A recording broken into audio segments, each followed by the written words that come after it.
As novas solucións que temos agora de deep learning, de machine learning e demais, modifican, eu penso que a docencia a todos os niveis, vale? Porque é verdade que agora contamos con ferramentas que poden darnos solucións a problemas que antes non se podían atopar de forma sinxela na internet ou demais. É dicir, temos solucións que antes non se podían obter.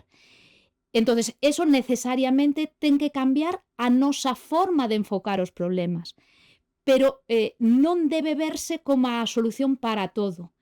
Por que? Fai moitísimos anos se inventou internet e parecía que xa non tiñamos que aprender nada porque todo estaba en internet.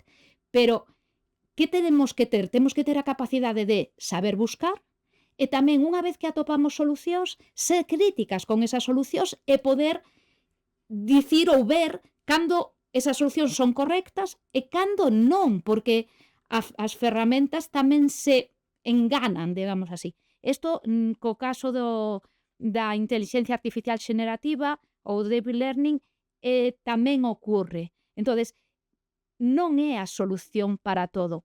Facilítanos moito o traballo, pero temos que desenvolvernos as capacidades de análise da información que nos proporciona para distinguir o que non é certo ou que ten erros. Por iso nunca substituirán a un humano. Poden facilitarlle a vida, poden darlle unha primeira aproximación a moitísimos problemas, poden simplificarnos moito o noso traballo, pero, desgraciadamente, a intelixencia artificial todavía non é o suficientemente intelixente para podernos substituir. Pero que si temos que ser capaces de obter todo o seu potencial para dar mellor as nosas clases, para facer mellor investigación, porque sí que nos pode axudar moito, sobre todo, o comezo.